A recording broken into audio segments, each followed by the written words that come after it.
couldn't get my head around it. What was the decision taken recently by the Israeli government regarding people who weren't born there?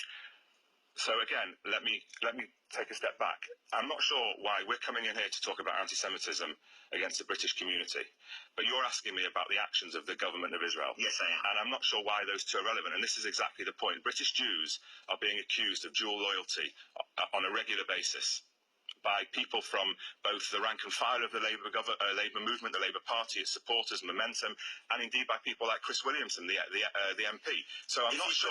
Answer my question, but it would help. We're running out of time. I warn you. But I want to make very clear, I'm not sure why you are asking me.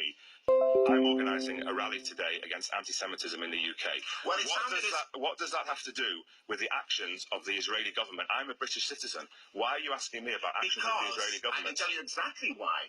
Because if people speak out against that, they're described as being anti-Semitic. No. So explain to me, please, and this is for a matter of fact, because I said I don't know exactly what the decision was. Can you tell me what the decision was? I'm not sure what you're referring to. The Israeli government passed a nation-state law, the nation-state law, a number of weeks ago, probably about a month or so ago, that reaffirmed a lot of what was enshrined in the Declaration of Independence. Let me be very clear. And again, I don't see the connection, but I'll answer the question. Israel is the only democracy in the Middle East, okay?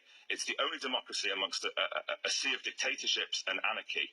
And the fact that people want to attack it is fine. If people have an issue with the politics of Benjamin Netanyahu's government, as many Jews do, both in Israel and abroad, they're free to criticize it.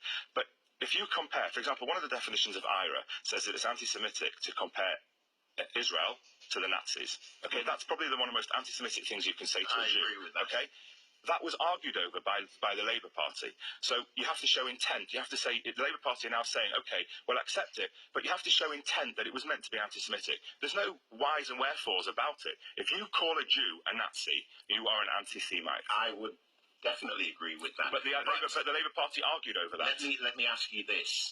Are you, as a Jewish person, happy with the treatment of the Palestinians? Again,